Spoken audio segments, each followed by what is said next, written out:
Okay, welcome everyone to Chart's free webinar series. Today, we are very happy to have Kim Carson of Rosen Hotels here to discuss human trafficking in the hospitality industry. Welcome, Kim. Hi, everyone. I'm so excited to be here with you today, and I want to thank Chart for allowing me to share on this platform. A little bit about me really quickly. I've been with Rosen Hotels and Resorts for 13 and a half years, part of their human resources team for just over 12, and that is where the training department lies. So I am part of a 36-person team of benefits, wellness, community, recruitment, employee relations, but my training team consists of 5 people, 2 of which includes 2 full-time English teachers to teach ESL to our associates who are looking to learn more about English, not just for work, but also for the community. So I have a wonderful team, very excited to work with them, and we, of course, continue to grow as not only do our programs grow, but of course our properties. So Rosen Hotels and Resorts is just in Orlando, but we do have 9 properties and just over 4,000 associates. So it keeps us very busy and on our toes, but definitely enjoy my job. I have been in training for one way or another for the 12 years I've been in HR, and I've been a manager of the department for 4 years now. I love Chart. I've been going to RTFs in Orlando for about 7 or 8 years, but I joined as a member myself about 4.5 years ago. I continue to get more involved each year. Love going to the conferences. I've had the opportunity to go to summer conferences. And then last year I was on my first conference team, and this year I will be the conference director in Nashville. So I encourage any of you who have not already signed up to attend our conference this summer to join us in Nashville, Tennessee. All right, so let's get started. Human trafficking in the hospitality industry. So my topic today is not glamorous. However, it is so important as we continue to hear so much about human trafficking throughout the United States and in our industry. It honestly has gotten a little bit alarming as I turn on the news each day. It is a tough subject to teach on, but I will say, and I challenge you all today to really keep kind of an open mind as we go through the numbers, talk about why it's important, and what we can do as trainers and what we can do as organizations to be a part of the community that does not allow this to continue. I will share the reason why Rosen Hotels and Resorts decided to begin training on this, and I'll share more about it in the presentation. But there was going to be a piece of legislature put into effect about a year ago that would require hotels and hospitality companies in the state of Florida to offer training to its associates, or they would be held financially liable if there was human trafficking found in any of our organizations. Although that didn't pass, we decided to go ahead and stay ahead of the ball and keep going, and we produced a in-house training. Many of you probably can look to your local law enforcement agencies. A lot of them do offer free trainings on human trafficking as well, but we do this training fully in-house for all of our associates, and currently about 750 of our associates have gone through this, mostly just management so far, as we continue to hone in on what we need to share with our associates. All right, so can we play a role in protecting our community? As you all know, the world we live in, oh my, has it changed? And protecting our associates, our guests, our customers is really our top priority. Our obligation to guests as they come onto our properties, dine in our restaurants, stay in our hotel rooms, is that they expect to be safe and secure. So how can we prepare our associates to be able to do that and also just be ahead of that ourselves? So we really have to keep in mind that certainly our associates are our top priority, but we also want to ensure that we're able to provide this in our community as well. So we're going to watch a video that kind of just introduces human trafficking to you. If you have not heard a lot about it, it's still pretty new as it relates to the learning and education on the topic, but certainly is starting to rise. And so this video is kind of just going to wrap it up, and you'll see it from a hotel side and kind of understand what we're going to talk about throughout the rest of the webinar.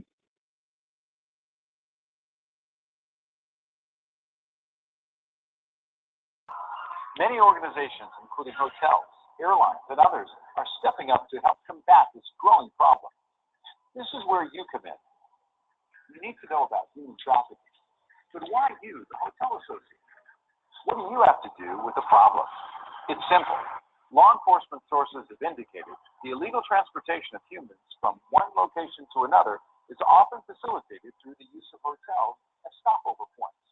Additionally, sexual exploitation has been known to sometimes occur in hotel rooms and hotel lounges.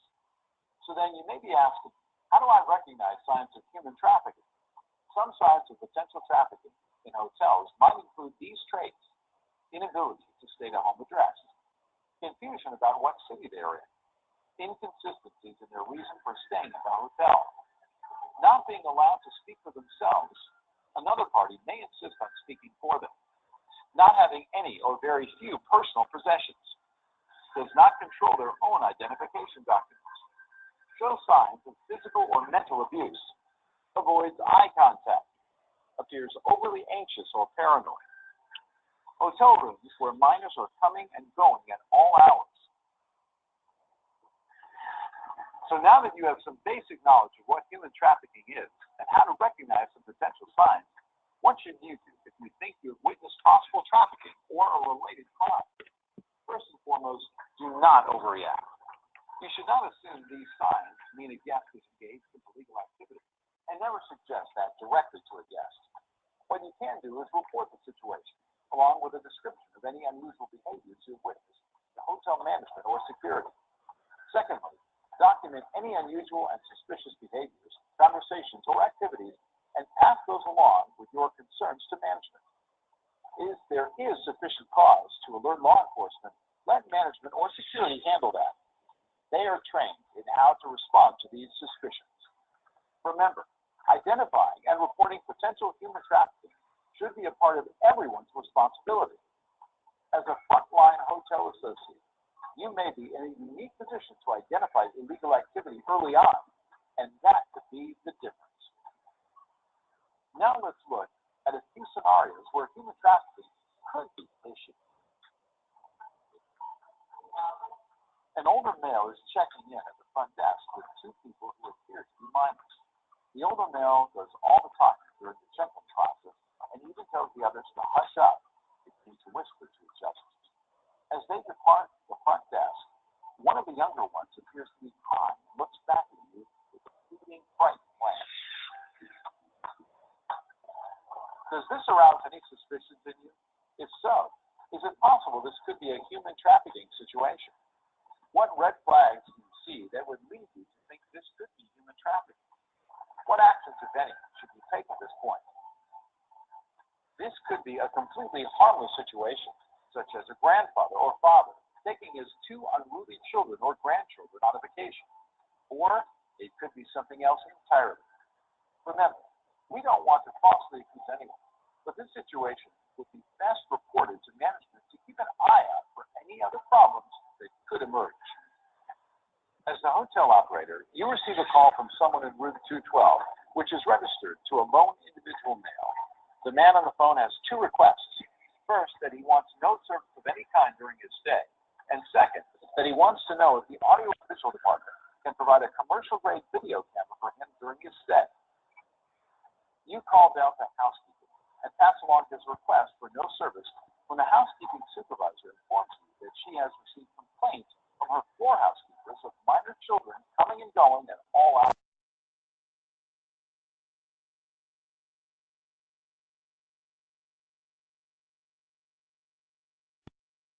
So that's just a quick kind of overview of what human trafficking is. And I know it was a hotel-specific example, but I think you can kind of see based on what industry you're in, restaurants, cruise ships, any hospitality industry, that we have to look for it in the same ways. Most of what we're going to talk about today is going to be sex trafficking, just because that's kind of in the United States what we're seeing more.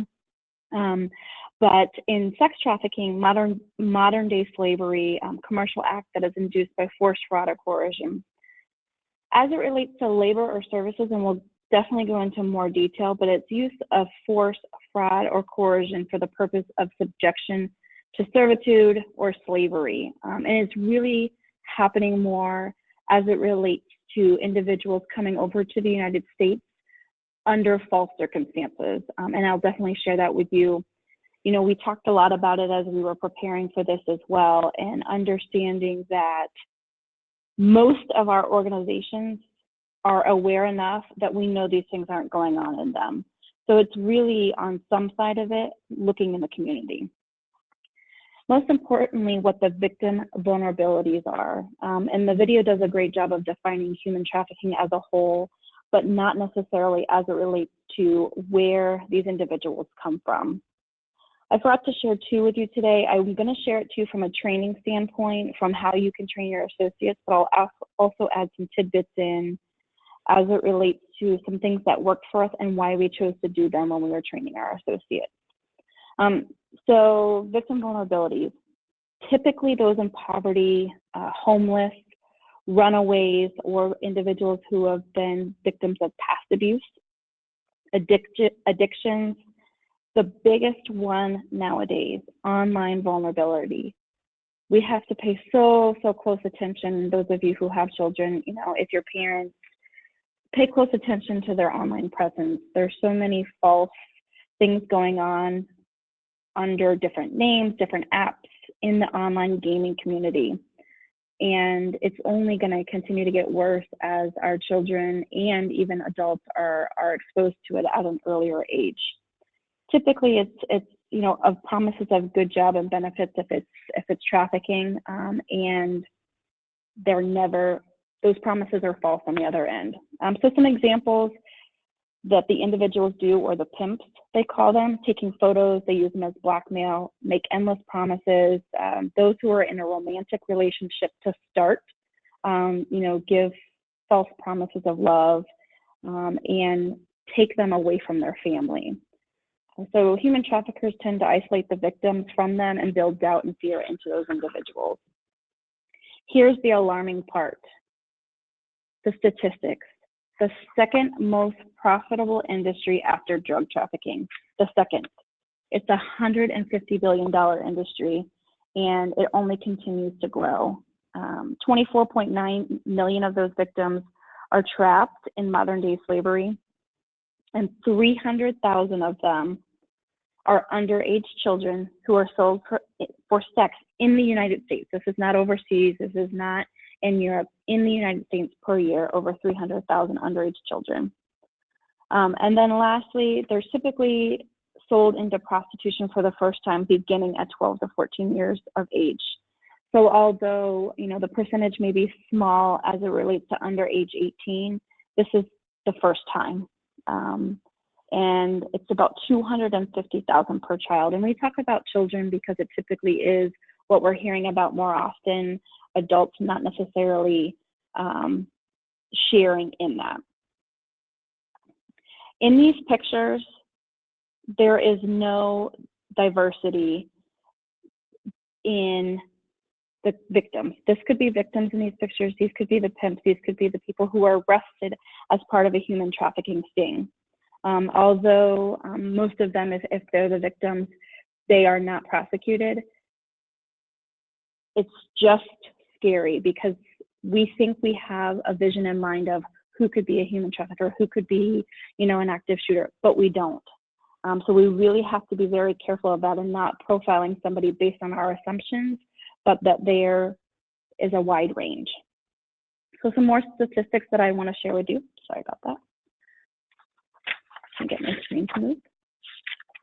Labor trafficking, and really quickly, I just want to cover this. We see it probably more in the restaurant industry, not necessarily in big chain restaurants, but oftentimes in smaller counties. Labor trafficking can make up for 47% of them in the construction and hospitality industry. Hello, we're all in hospitality, so almost 50% of the individuals who are being labor trafficked are in our industry. That's our community. I'm not saying it's our organizations, but certainly something that we want to keep a close eye on as it closes in and looks to the hospitality industry. 71% of these individuals are women and girls, and 25% are under the age of 18. Typically under the age of 18, they are being trafficked for sex trafficking, not labor trafficking. And then 74% of them are exploited outside their country of residence. So typically when we're talking about labor trafficking, they are individuals who are being promised, residency in the United States and jobs and money in the United States. And when they get here, they're literally stranded with no money, no food, no water, and they have to work for little to no funds and have to figure out how they can get out of that. So it's very scary on either side of it, and making sure that we're not, a part of any of that. But how can we really pay close attention to that? And that's the scary thing. So with labor trafficking, some of the violations typically are wage and hour abuse. It's not paying them anything or little to nothing. Contract fraud, and those are those promises of coming over to the United States in order to get their residency. Discrimination doesn't make up for a whole lot of the violations, but 8%, and then unsafe or unsanitary working conditions and verbal abuse, 5%. I want to share with you a quick story of labor trafficking we found along the way in our research, and it was an individual whose dream to leave the country of the Philippines to work in the U.S. So labor recruiters, and some of you may have recruitment teams who do go and recruit labor to come over on HB1 visas and different things. So I'm not, talking about those, but these are specific labor traffickers that send labor recruiters offering a job at a resort or a restaurant to pay a lot of money, and saying when he gets over here, not only will they provide the papers and allow him to work over here for a specific amount of time, but also give room and board, food, all of those different kinds of things. So when he arrived in the U.S., he was told the job did not exist. Put on a bus, traveled for 3 days, no money, no food, no water. When he arrived in the town, he was told that he had to clean the rooms for 15 to 18 hours per day, low wage, constantly monitored and threatened with deportation. So if he wasn't doing his job, he had to go home. So he was, of course, worried about his family, because they also threatened his family. So he was unsure how he was going to repay his debt, because the recruiter paid for it and told the individual he would have to repay it. So he was able to escape, and he contacted, the human trafficking resource center. They got him the services, and of course he then got his time over here legally. But this does happen, and typically when we're talking about labor trafficking, it is foreign nationals. So how close is human trafficking? Closer than we think. So I'm not sure how many of you who are on today live in any of these states, but these are the top 4 states that are a hotbed for human trafficking, and that's Florida, California, New York, and Texas. Hospitality is unique industry for human traffickers because we offer, especially hotels, anonymity. We have some place where they can temporarily keep their victims. So we do play an important role by being aware and to help identify these victims. But it's vastly underreported because we're not trained properly on how to report it. So these states are close. You see the hotbeds in the picture. So it doesn't just say, okay, Texas, California, New York, and Florida are the only ones. You see it's pretty widespread across the United States. So we definitely have to do our part in making sure that we're speaking up. The biggest thing is, okay, it's not happening in our locations, but are we sharing? So the Department of Justice also shares that Human Trafficking Task Force identified that 83% of the individuals who are sex trafficked were U.S. citizens. Oftentimes, when we think of sex trafficking, we think of the movies like Taken and other ones that portray when individuals are traveling overseas. This is when they are kidnapped and sold into slavery. This is not the case. It's happening right here, and they are U.S. citizens. So some common misconceptions of human trafficking are, that our segment is safe. I know it doesn't happen in my hotel. I know it doesn't happen in my restaurant. It doesn't happen on my cruise ship. So why should I pay attention to it? Well, no segment is safe. We're not asking necessarily for everyone to do training, but acknowledge that it exists. Don't turn a blind eye. And even if we think it's the 5-star resort, it happens in all segments, all types of locations, anytime, any place. The next is that no single profile exists, and I quickly mentioned that when those pictures were up earlier. Those taking part in the actual act of trafficking are diverse. They're active in nearly any market, every property, every segment. Women are not the only victims. While the data on male human trafficking is relatively low, and I think I mentioned earlier that women and children make up for 71%, we do know that men and boys are exploited. It's just a little bit more difficult for them to come forward, so we don't hear about it quite as often. And then the last misconception is that large events can be a distraction. I think around the Super Bowl, you all probably remember there being a pretty big push for talking about human trafficking as it relates to Ubers and other things that were happening. Although these times are great because we have a surge of people coming to our city, we want to make sure that we're not a touch point. We want to talk to our associates. We want to tell them to be safe. This shouldn't be the only time we're doing it.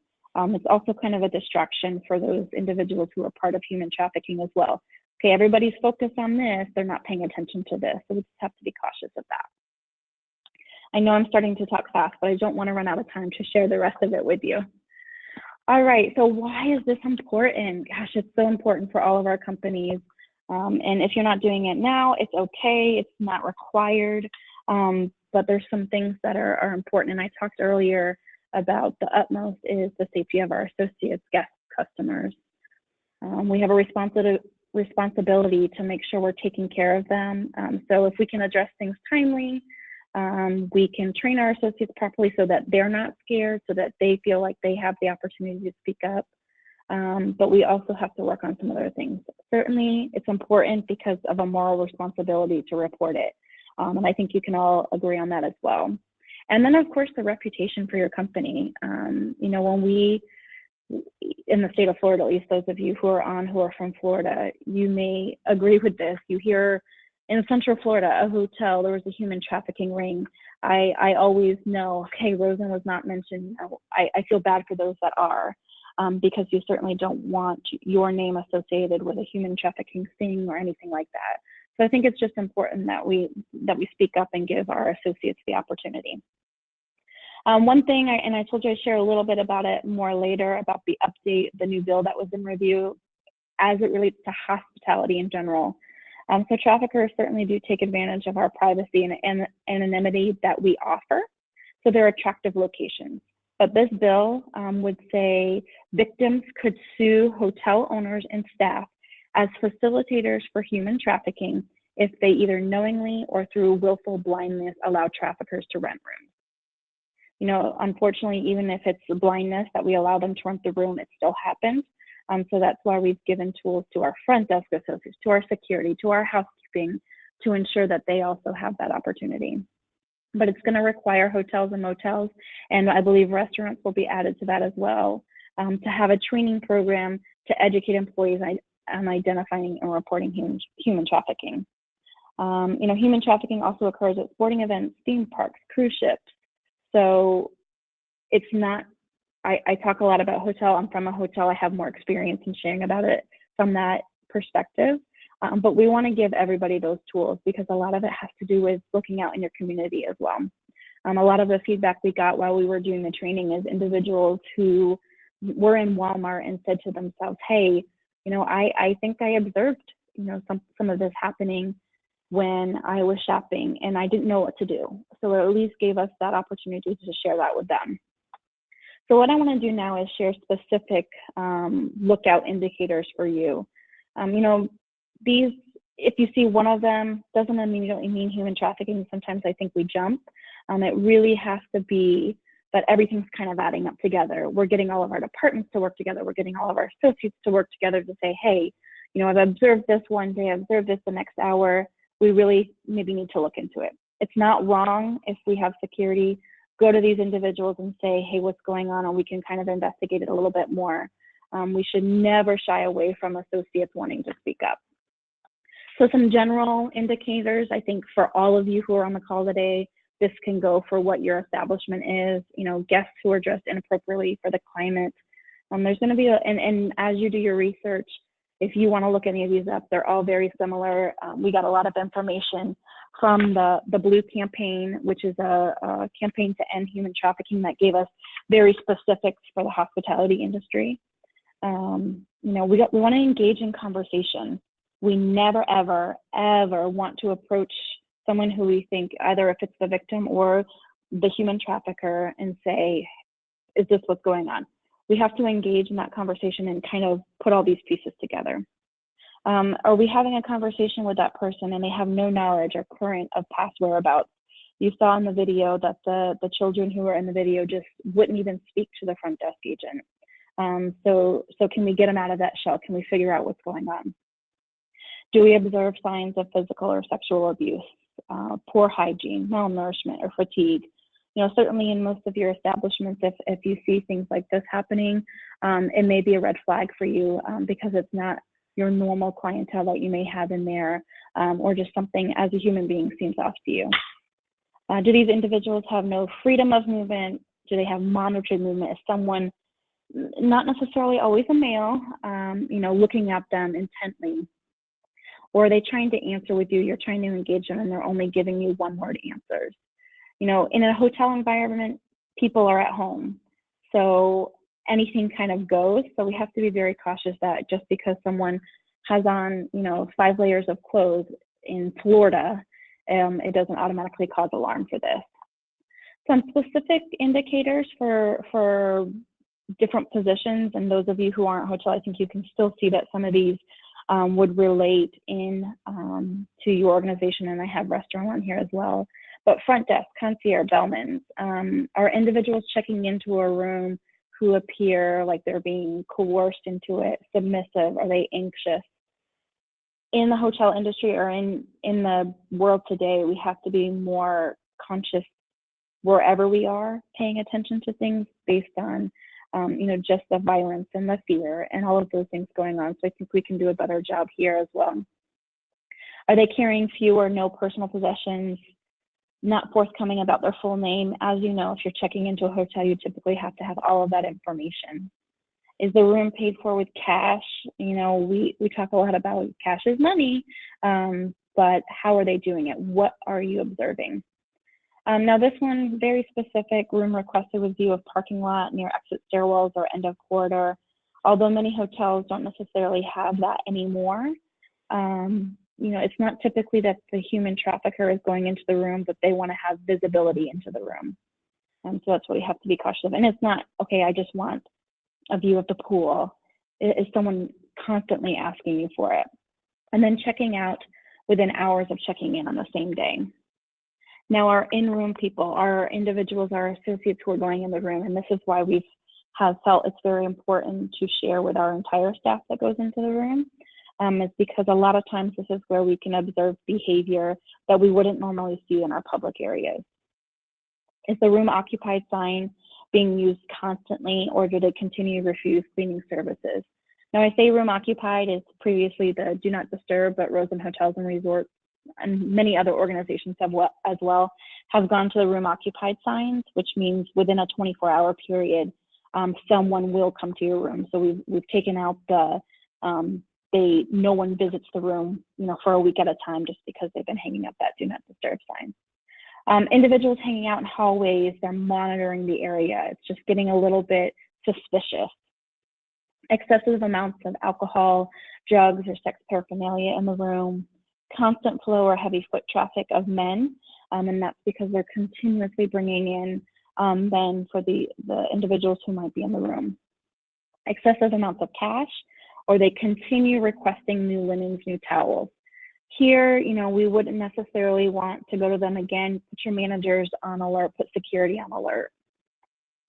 So the restaurant and bar, this is important. In hotels, it's, in the common areas, but those of you with standalones, it would be the same behaviors. Individuals exhibit anxious or nervous behavior, avoid contact with staff or other guests. Sure, people like to kind of have their alone time, but it's putting all of the pieces together, like I've mentioned a few times. Individuals who are loitering or soliciting, we talk a lot about prostitution in our hotels because we actually don't allow by the hour rentals here. But do you have, individuals who are constantly coming into your restaurant, kind of seeking out who might be dining in there? Individuals do not have identification, cell phone, they don't have their own money, they're looking to someone else, waiting on somebody else. How can we kind of see all of those things together? So we want to make our presence known at all times, ask questions, but never accuse. Sometimes we also see in bar areas, escorts, ladies of the night. Just because they're not specifically human trafficking doesn't mean we should necessarily ignore it. It depends on, in your establishment, what it is that you allow and what you don't allow. And then lastly, guests entertaining a minor at the bar or restaurant that they did not come with originally. So these are some general indicators, general lookout things. We're sharing them with our staff. We're giving them those tools to just be on higher alert for those things. I mentioned earlier that in Florida, we continue seeing these things happen. And I just saw one yesterday up in North Florida where it was a human trafficking sting. And I just see that it's going to continue to grow. But if we can be part of the community, we can give education to our staff to be the supporters of this, to be the lookouts of this. In our position, we're unique because we're on the forefront of it. We can see it happening. We can figure out how we can get to where, we can report it to law enforcement, report it to the human trafficking hotline.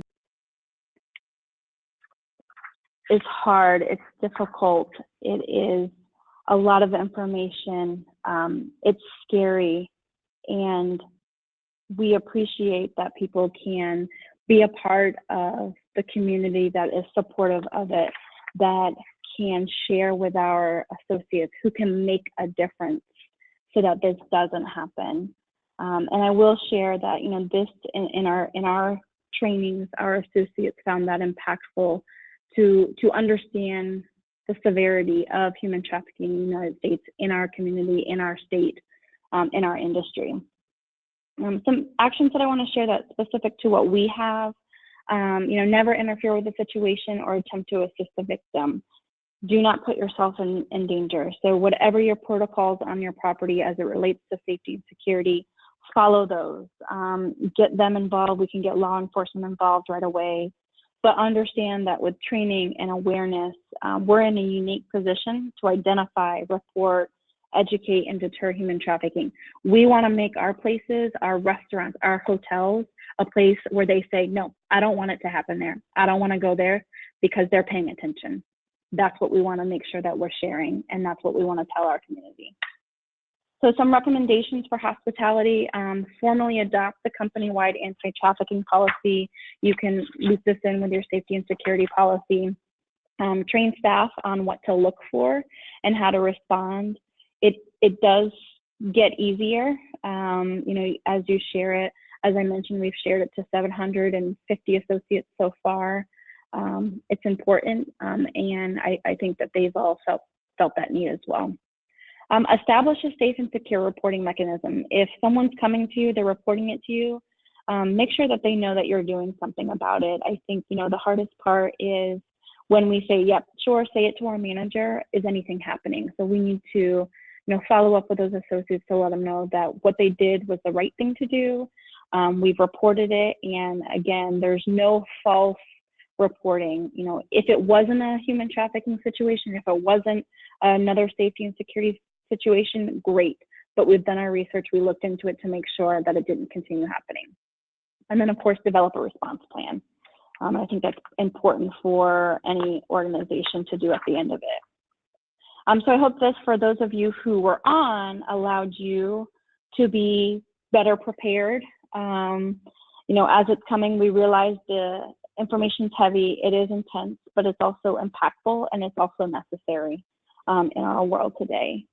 I will also share that we give this training in 3 different languages. The majority of our housekeeping staff speak Creole or Spanish. So we offer this in both Creole and Spanish, so it is translated in their language and they understand it fully and can ask questions. And we've done the same for many of our other trainings as well.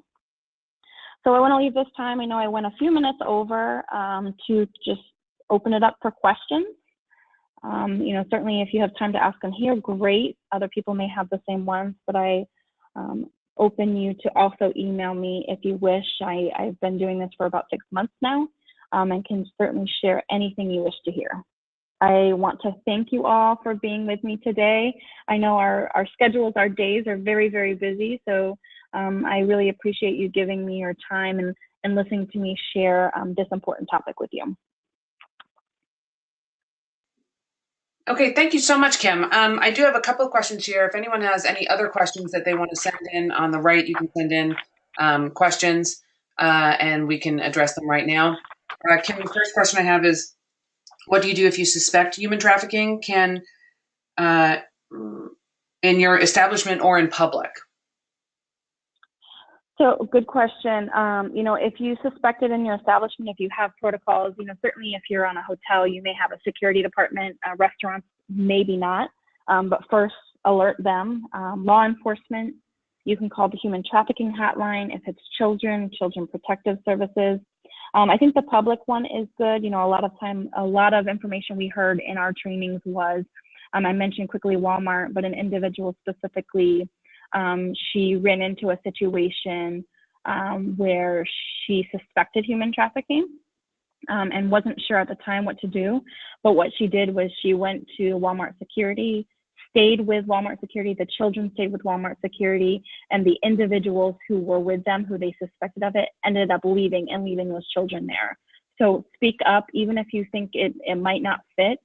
Go to whoever it is necessary for you to also have someone with you. Never put yourself in that line of danger. Okay, second thing is, then this is generally often not dealt with by the training department. What were the challenges that you came across in trying to introduce this to your training associates? Well, first, we had to do a lot of research. All of you can probably attest that, we're used to doing maybe service training, food and beverage training. But when this came across our plate, we had to do a lot of research. We went to many, many different trainings. A lot of HR organizations here in Central Florida were offering trainings on the topic. And then, of course, law enforcement agencies. So what we had to do is kind of assess what our biggest concerns would be and kind of put those pieces together. And as we were training, we had to really put our associates at ease, because what was happening is it's an intense topic. So rightfully so, people were scared. What if this happens to me? What if I see this? What do I do? So I think we had to just kind of get their buy-in, thank them for being a part of that community, being a part of the solution, really stress that they could not intervene and get the security